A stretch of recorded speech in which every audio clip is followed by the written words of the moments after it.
بسم اللہ الرحمن الرحیم۔ اللہ تبارک و تعالیٰ کے نام سے شروع جو بڑا مہربان اور نہایت رحم کرنے والا ہے۔ فاروق ہسٹوریکل وائس میں تمام دوستوں کو خلوص بھرا سلام۔ میں ہوں فاروق احمد اور آپ دیکھ رہے ہیں فاروق ہسٹوریکل وائس چینل۔ آج کی ہماری اس ویڈیو کا موضوع ہے بیت المقدس کی فتح کا ایمان افروز واقعہ۔ یرموک کی جنگ حضرت عمر فاروق رضی اللہ تعالیٰ عنہ کے دور میں 5 رجب سن 15 ہجری کو لڑی گئی۔ رومیوں نے 2 لاکھ فوجیوں پر مشتمل ایک بڑا لشکر یرموک کے میدان میں مسلمانوں کے سامنے لا کھڑا کیا۔ ادھر مسلمانوں کی قیادت حضرت ابو عبیدہ ابن الجراح کر رہے تھے۔ مسلمان بڑی بہادری اور جواں مردی کے ساتھ لڑے۔ دونوں فوجوں کے درمیان شدید جنگ ہوئی۔ رومی فوجی ہزاروں میں ہلاک ہوئے اور ایک کثیر تعداد کو قیدی بنا لیا گیا۔ اس جنگ میں فتح مسلمانوں کو حاصل ہوئی۔ رومی فوج پیچھے ہٹنے پر مجبور ہو گئی۔ جب اس کی خبر رومی بادشاہ ہرقل کو دی گئی جو انطاکیہ کے شہر میں بیٹھ کر اپنی فوج کی سربراہی اور رہنمائی کر رہا تھا، خبر سنتے ہی وہ وہاں سے بھاگ کر قسطنطنیہ چلا گیا۔ آج کل قسطنطنیہ کا نام استنبول ہے جو ترکی کا دارالحکومت ہے۔ جنگ یرموک کی عظیم فتح کے بعد حضرت ابو عبیدہ ابن الجراح نے دمشق میں اپنی فوج کے سربراہان سے مشورہ کیا کہ اب کس طرف جانا چاہیے۔ تمام کی رائے اس بات پر متفق ہوئی کہ ان 2 مقامات یعنی بیت المقدس اور کیساریہ میں سے کسی ایک طرف فوج کشی کرنی چاہیے۔ آپ رضی اللہ تعالیٰ عنہ نے امیر المومنین کو خط لکھ کر ان سے مشورہ لیا کہ ہمیں کیساریہ اور بیت المقدس میں سے کس طرف جانا چاہیے۔ حضرت عمر فاروق رضی اللہ تعالیٰ عنہ نے مسلمانوں کو خط پڑھ کر سنایا اور ان سے مشورہ لیا تو حضرت علی رضی اللہ تعالیٰ عنہ نے کہا، یا امیر المومنین، سب سے بہتر رائے یہ ہے کہ آپ پہلے حضرت ابو عبیدہ کو بیت المقدس پر فوج کشی کرنے کا حکم دیں۔ بیت المقدس کی فتح کے بعد کیساریہ خود ہی فتح ہو جائے گا۔ مجھے میرے آقا جناب حضرت محمد صلی اللہ علیہ وسلم نے اسی طرح خبر دی تھی۔ حضرت عمر فاروق رضی اللہ تعالیٰ عنہ نے کہا، آپ صلی اللہ علیہ وسلم نے سچ فرمایا اور اے ابو الحسن آپ نے بھی سچ فرمایا۔ اس کے بعد آپ رضی اللہ تعالیٰ عنہ نے حضرت ابو عبیدہ کو بیت المقدس پر فوج کشی کا حکم دے دیا۔ بیت المقدس مسلمانوں کا قبلہ اول ہے جس کی بنیاد حضرت داؤد علیہ السلام نے رکھی اور تکمیل حضرت سلیمان علیہ السلام نے کی۔ عام طور پر شہر یروشلم کو ہی بیت المقدس کہا جاتا ہے۔ یہ ان شہروں میں سے ایک ہے جنہیں نوع انسانی عزت کی نگاہ سے دیکھتی ہے، جس کا ذرہ ذرہ مقدس ہے۔ اکثر انبیاء علیہ السلام اسی شہر میں مبعوث ہوئے۔ یہ شہر مسلمانوں، عیسائیوں اور یہودیوں کے لیے یکساں متبرک ہے۔ آپ صلی اللہ علیہ وسلم اور صحابہ کرام ہجرت کے بعد 17 ماہ تک اسی طرف رخ کر کے نماز پڑھتے رہے۔ جب آپ صلی اللہ علیہ وسلم معراج پر تشریف لے گئے تو یہی مقام آپ صلی اللہ علیہ وسلم کی پہلی منزل بنا۔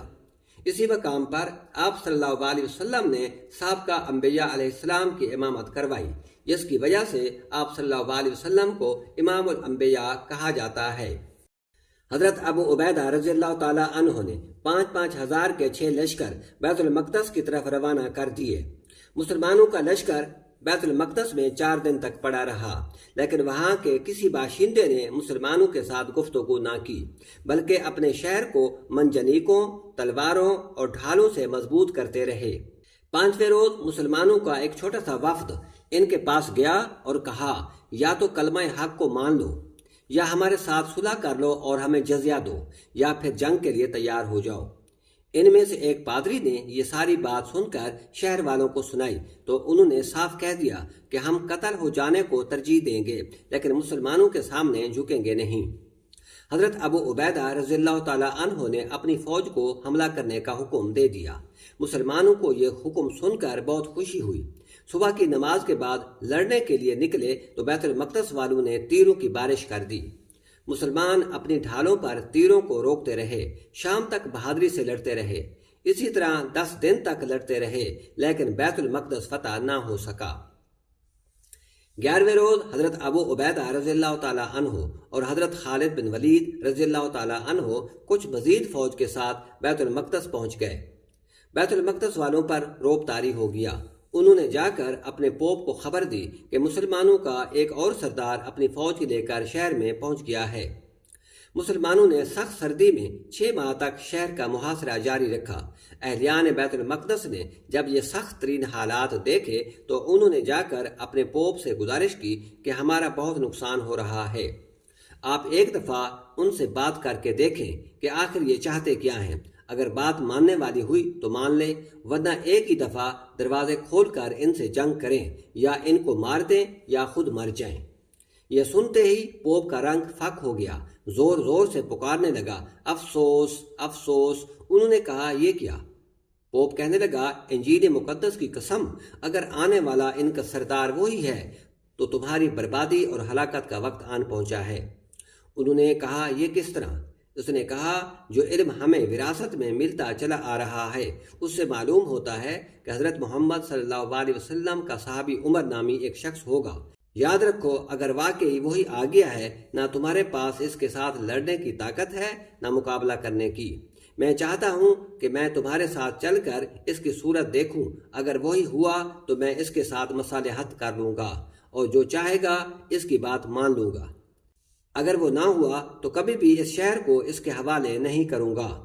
اس شہر کو کوئی اور فتح نہیں کر سکتا۔ پوپ کے ایک آدمی نے مسلمانوں کو جنگ بند کرنے اور بات چیت شروع کرنے کو کہا تو مسلمانوں نے جنگ بند کر کے ان کی بات کو سننا شروع کر دیا۔ پوپ نے کہا، ہمارے پاس اس شخص کی ساری علامات موجود ہیں جو اس شہر کو فتح کرے گا۔ اگر تمہارا سردار وہی شخص ہے تو بغیر لڑے یہ شہر تمہارے حوالے کر دیں گے، لیکن اگر وہ نہ ہوا تو یاد رکھو قیامت تک یہ شہر تمہارے حوالے نہیں کریں گے۔ پوپ نے حضرت ابو عبیدہ سے کہا، تم لوگ ہم سے آخر کیا چاہتے ہو؟ یاد رکھو، یہ شہر بہت مقدس ہے، جو اس کی طرف بری آنکھ سے دیکھے گا اس پر اللہ کا عذاب نازل ہوگا۔ حضرت ابو عبیدہ رضی اللہ تعالیٰ عنہ نے فرمایا، یہ شہر واقعی بہت مقدس ہے۔ ہمارے پیارے نبی حضرت محمد صلی اللہ علیہ وسلم اسی شہر سے اللہ سے ملنے آسمانوں پر تشریف لے گئے تھے۔ ہم تم سے اس وقت تک لڑیں گے جب تک اللہ ہمیں اس کا مالک نہ بنا دے۔ پوپ نے کہا، تم کیا چاہتے ہو؟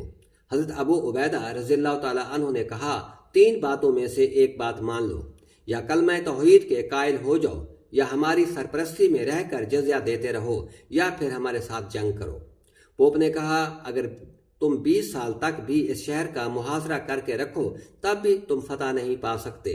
اس شہر کو صرف ایک ہی شخص فتح کر سکتا ہے، اس کی علامات ہماری کتابوں میں موجود ہیں۔ حضرت ابو عبیدہ رضی اللہ تعالیٰ عنہ نے کہا کہ وہ علامات کیا ہیں؟ تو اس نے کہا، وہ تو میں نہیں بتا سکتا، لیکن صرف اتنا بتا سکتا ہوں، وہ شخص حضرت محمد صلی اللہ علیہ وسلم کا صحابی عمر ہوگا، جس کا لقب فاروق ہے، جو اللہ کے احکامات میں انتہائی سخت ہے۔ حضرت ابو عبیدہ رضی اللہ تعالیٰ عنہ یہ باتیں سن کر ہنسے اور فرمایا، رب کعبہ کی قسم، ہم نے یہ شہر فتح کر لیا۔ اس کے بعد آپ رضی اللہ تعالیٰ عنہ نے اسے پوچھا کہ تم اس شخص کو پہچان لو گے؟ اس نے کہا، بالکل، اس شخص کی ایک ایک بات اور صفات ہماری کتابوں میں موجود ہے۔ آپ رضی اللہ تعالیٰ عنہ نے فرمایا کہ وہی ہمارے سردار ہیں۔ پوپ نے کہا، اگر یہ سچ ہے تو آپ یہ ساری خود ریزی روک لو اور انہیں یہاں لے آؤ، ہم پہچان کے بعد یہ شہر تمہارے حوالے کر دیں گے۔ اس کے بعد حضرت ابو عبیدہ رضی اللہ تعالیٰ عنہ نے حضرت عمر رضی اللہ تعالیٰ عنہ کو خط بھیج کر اس ساری صورتحال سے آگاہ کیا۔ حضرت عمر رضی اللہ تعالیٰ عنہ نے حضرت علی علیہ السلام سے مشورہ کرنے اور انہیں قائم مقام بنانے کے بعد شام کی طرف روانہ ہوئے۔ جب حضرت عمر رضی اللہ تعالیٰ عنہ بیت المقدس پہنچ گئے تو سارے مسلمان آپ کو دیکھ کر بہت خوش ہوئے۔ آپ نے سب کو سلام کیا، نماز پڑھائی اور خطبہ ارشاد فرمایا۔ حضرت بلال رضی اللہ تعالیٰ عنہ شام میں مقیم تھے۔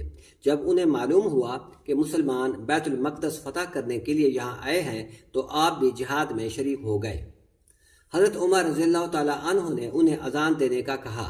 جب وہ اشہد ان محمد رسول اللہ پر پہنچے تو سارے مسلمان رونے لگ گئے۔ نماز سے فارغ ہونے کے بعد جب حضرت عمر بیت المقدس جانے کے لیے اونٹ پر سوار ہوئے تو آپ نے بالوں کا بنا ہوا ایک کرتا جس پر 14 پیوند لگے ہوئے تھے پہنا ہوا تھا۔ جب رومیوں کو یہ خبر پہنچائی گئی کہ تمہارے کہنے کے مطابق ہمارے امیر المومنین تشریف لے آئے ہیں تو رومیوں کے سارے بڑے سردار بھی پوپ کے ساتھ آ گئے۔ پوپ نے مسلمانوں سے کہا کہ اپنے سردار کو ہمارے سامنے لے آؤ تاکہ ہم پہچان سکیں۔ جب حضرت عمر فاروق رضی اللہ تعالیٰ عنہ اس پوپ کے سامنے آئے تو پوپ چیخ چیخ کر کہنے لگا، خدا کی قسم، یہ شخص وہی ہے جس کی صفات ہماری کتابوں میں موجود ہیں، اور یہی وہ شخص ہے جس کے ہاتھ سے ہمارا شہر فتح ہوگا۔ اور رومیوں نے قلعے کا دروازہ کھول دیا اور جزیے کا اعتراف کر لیا۔ حضرت عمر فاروق رضی اللہ تعالیٰ عنہ نے یہ دیکھ کر اللہ کا شکر ادا کیا اور اونٹ کی پلان پر ہی سجدہ شکر ادا کیا، سر اٹھایا اور رومیوں سے مخاطب ہو کر کہا کہ اگر تم اپنے وعدے پر قائم رہے تو تمہارے لیے امان ہے، جاؤ اپنے شہر میں لوٹ جاؤ۔ رومی اپنے اپنے گھروں کو لوٹ گئے اور قلعے کا دروازہ کھلا چھوڑ دیا۔ اگلے دن آپ بیت المقدس میں داخل ہوئے تو سب سے پہلے آپ نے سجدہ شکر ادا کیا، پھر آپ نے یہاں ایک مسجد تعمیر کروائی جسے مسجد عمر کے نام سے جانا جاتا ہے۔ حضرت عمر فاروق رضی اللہ تعالیٰ عنہ بیت المقدس والوں سے عہد نامہ ہو جانے کے 10 دن قیام کے بعد مدینہ منورہ تشریف لے گئے۔ بیت المقدس حضرت عمر فاروق رضی اللہ تعالیٰ عنہ کی خلافت راشدہ میں 15 ہجری کو فتح ہوا۔ 490 ہجری تک مسلمانوں کے قبضے میں رہا۔ اس کے بعد مسلمانوں کی آپس میں خانہ جنگی کی وجہ سے پھر عیسائیوں نے حملہ کر دیا اور 70,000 مسلمانوں کا قتل عام کیا اور بیت المقدس پر قبضہ کر لیا۔ 91 سال تک قابض رہے۔ اس کے بعد پھر سلطان صلاح الدین ایوبی نے 1187 عیسوی میں بیت المقدس کو فتح کیا اور عیسائیوں کے ساتھ اچھا سلوک روا رکھا۔ 1914 میں پہلی جنگ عظیم میں ایک بار پھر بیت المقدس مسلمانوں کے ہاتھ سے نکل کر غیر مسلموں کے ہاتھ چلا گیا اور اب اس وقت یہودیوں کا قبضہ ہے۔ یہودی بیت المقدس کو گرا کر ہیکل سلیمانی تعمیر کرنا چاہتے ہیں اور بیت المقدس پھر کسی صلاح الدین ایوبی کو پکار رہا ہے جو آ کر فلسطینی مسلمانوں کو یہودیوں کے ظلم و ستم سے نجات دلائے۔ ناظرین کرام، ہماری اس ویڈیو کو سبسکرائب کریں، لائک کریں اور شیئر کریں۔